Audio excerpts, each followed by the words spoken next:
তো প্রথমে আমরা দেখি যে ফুসফুস, ঠিক আছে। আমরা যদি ফুসফুসগুলি লক্ষ্য করি, ফুসফুসের ভিতরে এইরকম আঙুরের যে ঝোঁকা রয়েছে ঠিক ওই রকম কিছু গঠন দেখতে পাই, এবং এই গঠনগুলোকে আমরা বলছি কি অ্যালভিউলাস।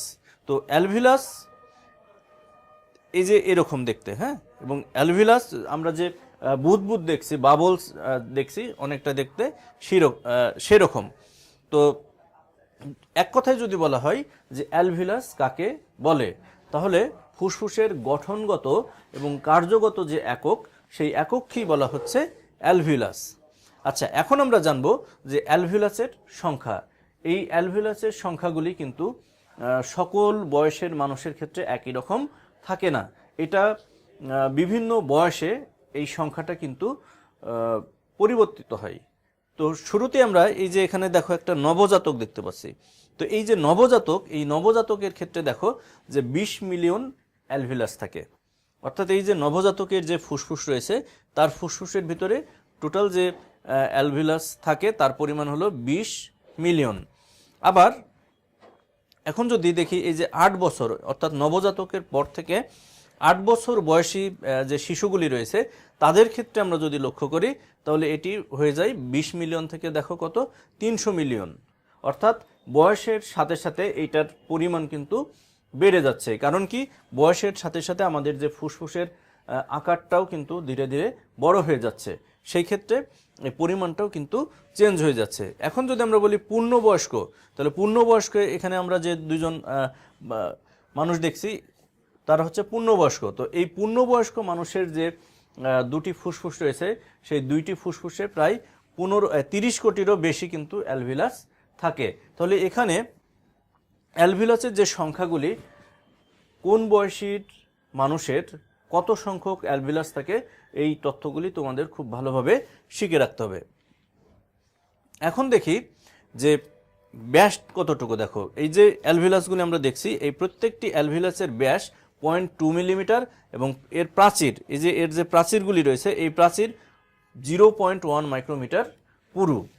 আচ্ছা, এরপর দেখো যে যতগুলি আমাদের যে অ্যালভিউলাস রয়েছে, এই অ্যালভিউলাসগুলি অনেকটা একটি ক্রিকেট না টেনিস যে কোর্ট রয়েছে সেই টেনিস কোর্টের সমান। তো দেখো এগুলি, অর্থাৎ এই অ্যালভিউলাসগুলি প্রায় টেনিস কোর্টের সমান, বা 525 বর্গ ফুট বা 11,800 বর্গ সেন্টিমিটার শ্বসনতল সৃষ্টি করতে পারে।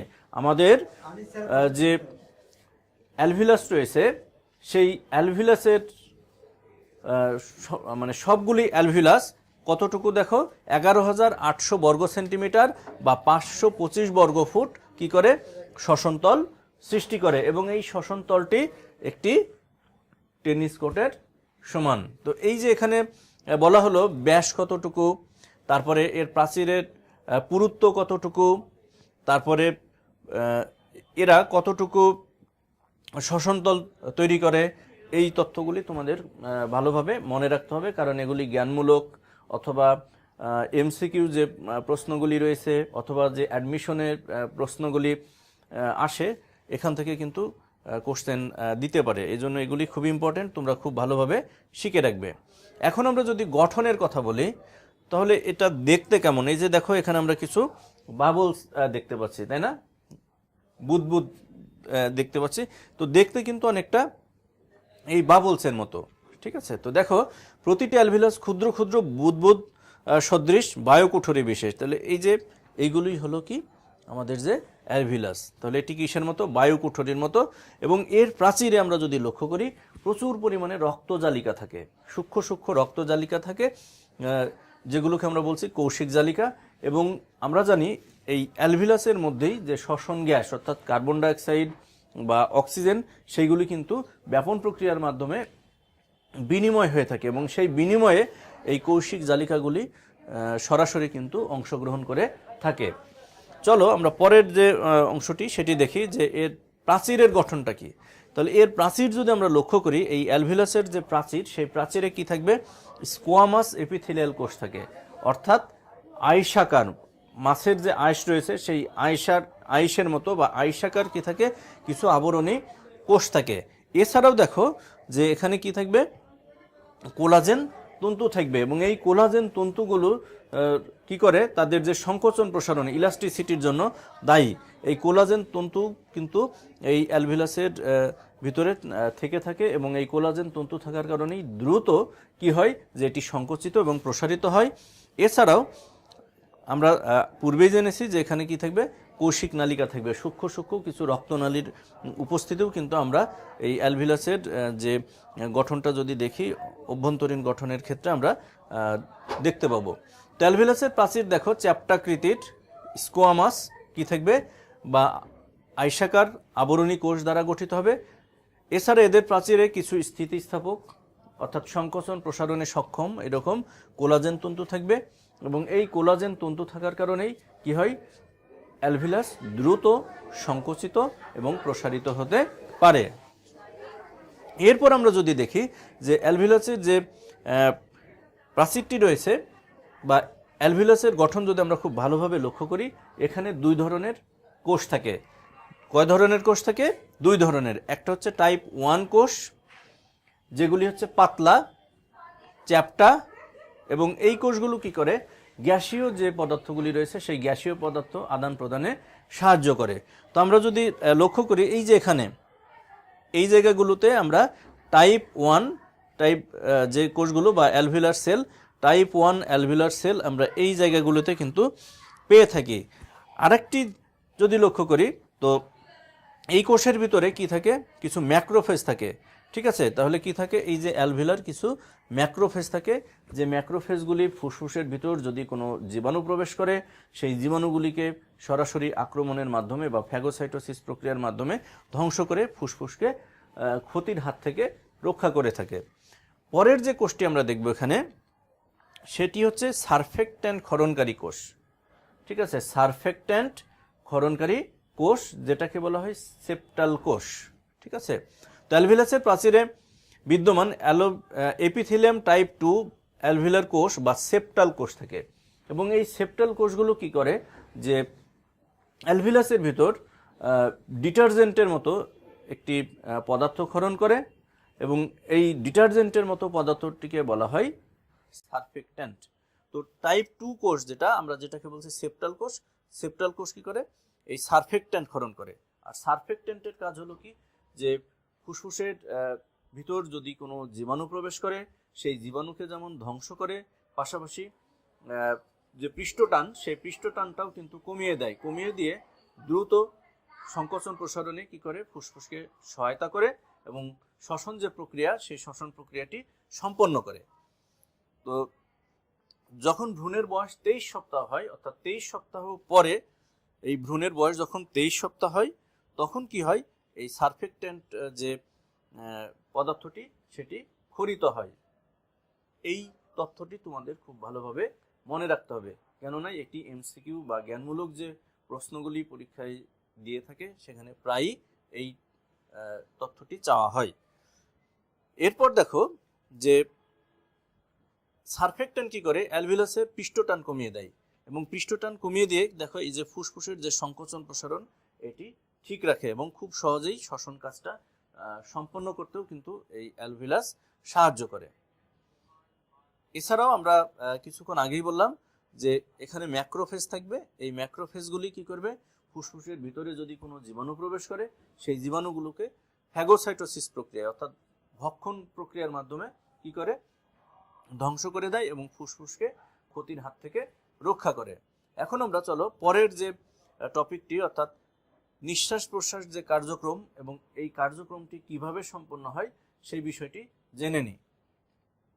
চিত্রটি লক্ষ্য করি, দেখো এখানে কি হচ্ছে, অক্সিজেন প্রবেশ করছে। যখন আমাদের শ্বসনতন্ত্রের ভিতর অক্সিজেন প্রবেশ করে সেই প্রক্রিয়াকে আমরা বলি প্রশ্বাস এবং ফুসফুস থেকে যখন বায়ুমণ্ডলে কার্বন ডাইঅক্সাইড নির্গত হয় তখন সেই প্রক্রিয়াটাকে আমরা বলি নিঃশ্বাস। তো দেখে নিই, যে প্রক্রিয়ায় ফুসফুসে অক্সিজেন সমৃদ্ধ বায়ু প্রবেশ করে এবং কার্বন ডাইঅক্সাইড সমৃদ্ধ বায়ু ফুসফুস থেকে বের হয়ে যায় সেই প্রক্রিয়া কি বলা হয়, শ্বাসক্রিয়া। এই সংজ্ঞাটি তোমরা খুব ভালোভাবে শিখে রাখবে। এখন দেখি এই যে শ্বসন যে প্রক্রিয়াটা, এই শ্বসন প্রক্রিয়াটা কি হয়, এই যে আমাদের যে বক্ষ গহ্বর রয়েছে, এই যে ফুসফুসগুলি যেখানে অবস্থান করছে এই জায়গাটাকে বলা হচ্ছে বক্ষ গহ্বর। এই বক্ষ গহ্বরের আয়তন বেড়ে গিয়ে অথবা কমে গিয়ে, ঠিক আছে, এই বক্ষ গহ্বরের সংকোচন এবং প্রসারণের মাধ্যমে আমাদের যে শ্বাসক্রিয়া, সেই শ্বাসক্রিয়াটি কিন্তু নিয়ন্ত্রিত হয়ে থাকে। তো দেখি চলো কি ঘটনা ঘটছে। এখানে দেখো আমাদের যে বক্ষ গহ্বরের ঠিক নিচের অংশে যেখানে ফুসফুস থাকে, সেই ফুসফুসের নিচে একটি বিশেষ ধরনের পেশি থাকে, অনেকটা দেখতে ছাতার মতো বা ধনুকের মতো। এই পেশিটাকে কি বলা হয় আমি জানি, তোমরা বলতে পারবে। এটাকে বলা হচ্ছে কি ডায়াফ্রাম। ঠিক আছে, এই যে এই ডায়াফ্রাম এবং আমাদের যে পরশুকা রয়েছে, যে দেখো আমাদের যে বক্ষপিঞ্জর, এটি হলো কি বক্ষপিঞ্জর, এবং দুইটা বক্ষপিঞ্জরের যে পরশুকা রয়েছে, দুই পরশুকার মাঝে কিছু বিশেষ ধরনের পেশি থাকে, যে পেশিগুলোকে বলা হয় ইন্টারকোস্টাল পেশি। তো দেখি এই যে এই পেশিগুলোকে বলা হচ্ছে কি ইন্টারকোস্টাল পেশি। তো আমাদের শ্বাসক্রিয়া সম্পন্ন করার জন্য এই দুটো পেশি অর্থাৎ এই ডায়াফ্রাম এবং এই ইন্টারকোস্টাল পেশি কিন্তু গুরুত্বপূর্ণ ভূমিকা পালন করে থাকে। অর্থাৎ এই পেশিগুলোর সংকোচন এবং প্রসারণের মাধ্যমে আমাদের যে শ্বাসক্রিয়া, সেই শ্বাসক্রিয়াটি ঘটে থাকে। তো দুই ধরনের পেশির ক্রিয়ায় বক্ষ গহ্বরের আয়তনের হ্রাস বৃদ্ধি ঘটে। আমরা দেখলাম পেশিগুলো কি কি। পেশিগুলো ছিল বক্ষ এবং উদর গহ্বরের মাঝে অবস্থিত। এই যে এটি হলো বক্ষ গহ্বর, আর নিচের অংশে থাকে উদর গহ্বর। তাহলে বক্ষ এবং উদর গহ্বরের মাঝখানে যে পেশি ডায়াফ্রাম, সেই ডায়াফ্রাম এবং পরশুকা, এই যে বাঁকা যে অস্থিগুলি, বক্ষপিঞ্জর গঠনকারী বাঁকা বাঁকা যে অস্থিগুলো, এই অস্থিগুলোকে বলা হয় পরশুকা। এবং এই দুইটা পরশুকার মাঝখানে যে পেশিগুলি থাকছে, সেই পেশিগুলোকে বলা হচ্ছে ইন্টারকোস্টাল পেশি। তাহলে এই দুটি পেশি, ডায়াফ্রাম এবং ইন্টারকোস্টাল পেশি, আমাদের শ্বাসক্রিয়ায় গুরুত্বপূর্ণ ভূমিকা পালন করে থাকে। তাহলে চলো আমরা দেখি বিষয়টি। এখানে দেখো তো কি ঘটছে। প্রশ্বাস বা শ্বাস গ্রহণ, আমরা যখন অক্সিজেনটি বাতাস থেকে গ্রহণ করি তখন সেই প্রক্রিয়াকে বলা হয় প্রশ্বাস। তো প্রশ্বাস ক্রিয়ার সময় আমরা যদি লক্ষ্য করি যে ডায়াফ্রাম, এই যে এই নিচে আমরা এখানে দেখছি লাল রঙের যেটি, এই ডায়াফ্রাম এবং এখানে কি থাকে ইন্টারকোস্টাল যে পেশি, এই যে দুইটা পরশুকার মাঝখানে যে পেশি থাকে ইন্টারকোস্টাল পেশি। তো এই ডায়াফ্রাম এবং ইন্টারকোস্টাল পেশিগুলো একই সাথে কি হয়, সংকোচনের মাধ্যমে প্রশ্বাস ক্রিয়া শুরু হয়। তাহলে এই ইন্টারকোস্টাল পেশিরও সংকোচন হবে, আবার এই ডায়াফ্রামেরও কি হবে, সংকোচন ঘটবে। সংকোচনের ফলে কি হবে, এই প্রশ্বাস বা শ্বাস গ্রহণ প্রক্রিয়াটি শুরু হয়। তো যখন এটি সংকুচিত হয় আমরা লক্ষ্য করলে দেখব যে ডায়াফ্রামটি কি হবে, নিচের দিকে নেমে যাবে। পাশাপাশি দেখো যে পরশুকাগুলো কি হচ্ছে, এই যে বাঁকা অস্থিগুলো, এইগুলো উপরের দিকে কি হবে, উঠে যাবে। উঠে গেলে কি হবে, আমাদের যে সামনের স্টারনাম, এই স্টারনামটি কি হবে, সামনের দিকে সরে যাবে। সরে গেলে কি হয়, অর্থাৎ ডায়াফ্রাম যখন কি হচ্ছে সংকুচিত হয়, তখন কি হয়, এটি নিচের দিকে নেমে যায়। নিচের দিকে যখন ডায়াফ্রামটি নেমে যায় তখন কি হয়, বক্ষ গহ্বরের যে আয়তনটা লক্ষ্য করো, এই বক্ষ গহ্বরের আয়তনটা দেখো বেড়ে যাচ্ছে। বক্ষ গহ্বরের আয়তন বেড়ে গেলে কি হয়, ফুসফুসেরও আয়তন বেড়ে যায়। এবং ফুসফুসের আয়তন যখন বেড়ে যায় তখন কি হয়, ফুসফুসের যে অভ্যন্তরীণ বায়ুর চাপ, সেই অভ্যন্তরীণ বায়ুর চাপটি কি হয়, কমে যায়। কমে গেলে কি হয়, ঠিক একই সময়ে যে বায়ুমণ্ডলের যে চাপ, স্বাভাবিক যে বায়ুমণ্ডলের চাপ, সেই চাপটা কি থাকে, বেশি থাকে। বেশি থাকার ফলে কি হয়, দ্রুত কি হয়, আমাদের ফুসফুসের ভিতরে বাতাস প্রবেশ করে। তো দেখো ইন্টারকোস্টাল পেশির সংকোচনে পরশুকাগুলো উপর এবং বাইরের দিকে প্রসারিত হয়। এতে বক্ষ গহ্বরের আয়তন বেড়ে যায়। বক্ষ গহ্বরের আয়তন কেন বেড়ে যায়, কারণ বক্ষ গহ্বরের যে ডায়াফ্রাম, সেই ডায়াফ্রামটি নিচের দিকে নেমে যায়। যখনই ডায়াফ্রাম নিচের, এই যে ডায়াফ্রাম নিচের দিকে নেমে গেলে কি হচ্ছে, বক্ষ গহ্বরের আয়তনটা বেড়ে যাচ্ছে। বেড়ে গেলে কি হচ্ছে, ফুসফুসের আয়তনও কিন্তু বেড়ে যাচ্ছে। এবং তখন কি হচ্ছে, যে খুব দ্রুত বায়ুমণ্ডল থেকে বাতাস ফুসফুসের অভ্যন্তরে প্রবেশ করছে। প্রবেশ করে কি করছে, যে বায়ুর চাপের সমতা রক্ষা করছে। এবং এইভাবেই কি হয়, আমাদের যে প্রশ্বাস বা শ্বাস গ্রহণ প্রক্রিয়াটি সম্পন্ন হয়। এখন দেখি ডায়াফ্রাম ধনুক অবস্থা হতে সংকুচিত হয়ে সমতল আকার ধারণ করছে। তো যখন দেখো যে বাতাস যখন প্রবেশ করছে তখন কি হচ্ছে, এই ডায়াফ্রামটা দেখো নিচের দিকে নেমে যাচ্ছে। এবং ঠিক যখন এই ডায়াফ্রামটি নিচের দিকে নেমে যাচ্ছে, দেখো ফুসফুসের আয়তনটাও কিন্তু বেড়ে যাচ্ছে। লক্ষ্য করো চিত্রটি। এবং যখনই ফুসফুসের আয়তন বেড়ে যাচ্ছে একই সাথে কি হচ্ছে এই বায়ুর যে চাপ সেটিও কিন্তু কমে যাচ্ছে এবং তখন বাতাস কি হচ্ছে দ্রুত আমাদের যে ফুসফুস সেই ফুসফুসের ভিতরে প্রবেশ করছে। তো দেখো এভাবে বক্ষগহ্বরের প্রসারণের ফলে অন্তঃপ্লিউরাল এবং অন্তঃবক্ষীয় চাপ হ্রাস পায় এবং ফুসফুস প্রসারিত হয় এবং তখনই বাতাসটি আমাদের ফুসফুসের ভিতর প্রবেশ করে। তো কি বলছে, ফুসফুস প্রসারণের ফলে দেখো অন্তঃফুসফুসীয় বায়ু চাপ অনেক কমে যায়, অর্থাৎ ফুসফুসের ভিতরের যে বায়ু চাপ সেই বায়ুর চাপ কি হয়, কমে যায় এবং বাহির থেকে প্রশ্বাস বায়ু নাসিকা এবং শ্বাসনালীর মধ্য দিয়ে ফুসফুসে দ্রুত প্রবেশ করে।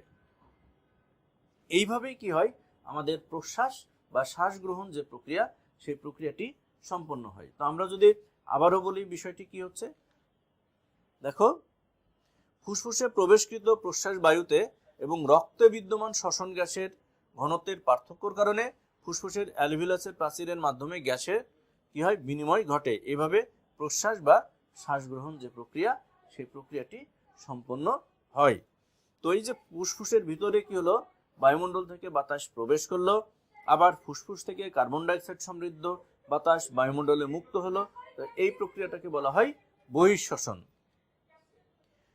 এখন আমরা দেখব যে নিঃশ্বাস বা শ্বাস ত্যাগ যে প্রক্রিয়া সেই প্রক্রিয়াটি কিভাবে হয়। এটি আমরা বলতে পারি একটি নিষ্ক্রিয় প্রক্রিয়া।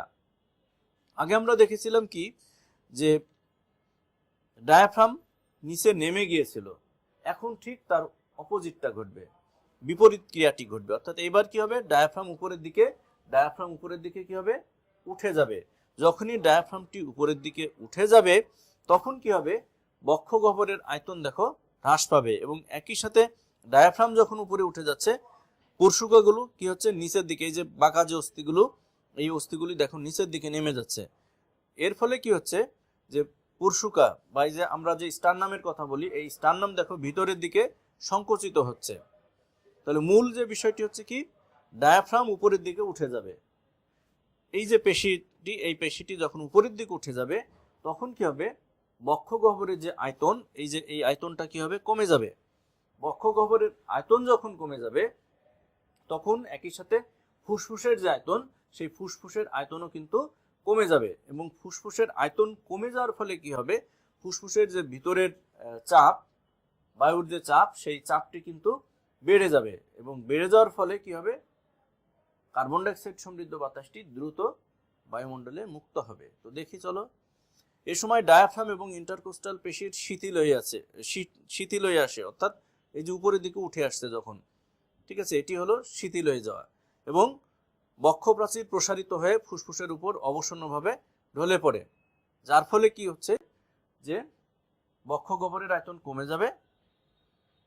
আয়তন কমে গেলে কি হবে, ফুসফুসের আয়তনও কমে যাবে। ফুসফুসের আয়তন কমলে কি হবে, ফুসফুসের ভিতরের বায়ুর যে চাপ সেটি বেড়ে যাবে এবং বায়ুর চাপ বেড়ে গেলে কি হবে, সেটি দ্রুত বায়ুমণ্ডলে মুক্ত হবে। তো এইভাবেই মূলত আমাদের যে বহিঃশ্বসন যে প্রক্রিয়াটি আমরা বলবো সেটি কিন্তু নিয়ন্ত্রিত হয়। তো আজকের যে টপিকটি ছিল, আশা করি এতক্ষণ আমরা আলোচনার মাধ্যমে তোমাদের বুঝাতে পেরেছি। এখান থেকে কয়েকটি প্রশ্ন থাকবে, তোমরা উত্তরগুলি দেওয়ার চেষ্টা করবে। যেমন সারফেক্ট্যান্ট কি, আমি তোমাদের বলে দিচ্ছি যে মানব ভ্রূণের বয়স যখন 23 সপ্তাহ অতিক্রম করে বা 23 সপ্তাহ হয় তখন কি হয় যে অ্যালভিউলাসের ভিতর ডিটারজেন্টের মতো এক ধরনের পদার্থ ক্ষরণ করে, সেই পদার্থকেই বলা হচ্ছে সারফেক্ট্যান্ট। এবং সারফেক্ট্যান্টের কাজ কি, সারফেক্ট্যান্টের কাজ হচ্ছে ফুসফুসকে বা অ্যালভিউলাসকে প্রতিরক্ষায় সাহায্য করে। অর্থাৎ অ্যালভিউলাসের ভিতর যদি কোনো বাতাস জীবাণু যদি প্রবেশ করে সেই জীবাণুটাকে ধ্বংস করে ফুসফুসকে রক্ষা করে, বা এরপরে যে কাজটি করে যে দ্রুত ফুসফুসের যে পৃষ্ঠটান সেটি কমিয়ে দেয় এবং দ্রুত সংকোচন প্রসারণে সহায়তা করে। নিঃশ্বাস প্রশ্বাস কার্যক্রম এবং নিয়ন্ত্রণে ডায়াফ্রামের যে ভূমিকা সেই ভূমিকাটি তোমরা শিখবে। আজকের আলোচনার বিষয়ের উপর ভিত্তি করে তোমাদের জন্য একটি অনুশীলনমূলক কাজ থাকবে যে অ্যালভিউলাসের যে চিহ্নিত চিত্র সেই চিত্রটি তোমরা অঙ্কন করবে এবং এটি পরীক্ষার জন্য খুবই গুরুত্বপূর্ণ। কেননা অ্যালভিউলাসের চিত্র আমরা যদি বিগত সালের বোর্ড প্রশ্নগুলি যদি লক্ষ্য করি অনেকবার কিন্তু এসেছে, 3 মার্কসের জন্য কিন্তু এই চিহ্নিত চিত্রটি পরীক্ষায় এসে থাকে।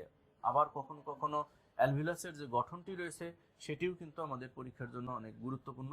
এই জন্য আমরা প্রত্যেকেই এই টপিকটি খুব ভালোভাবে শিখে নিব। এছাড়াও আমাদের যে শ্বাস প্রশ্বাস নিয়ন্ত্রণ প্রক্রিয়া, এই প্রক্রিয়াটিও পরীক্ষার জন্য গুরুত্বপূর্ণ, এটিও তোমরা ভালোভাবে শিখে নিবে। তো শিক্ষার্থীবৃন্দ, আজ তাহলে এ পর্যন্তই। আগামী দিন আরও একটি বিষয় নিয়ে কথা হবে। সেই পর্যন্ত সকলেই ভালো থাকবে। আল্লাহ হাফেজ।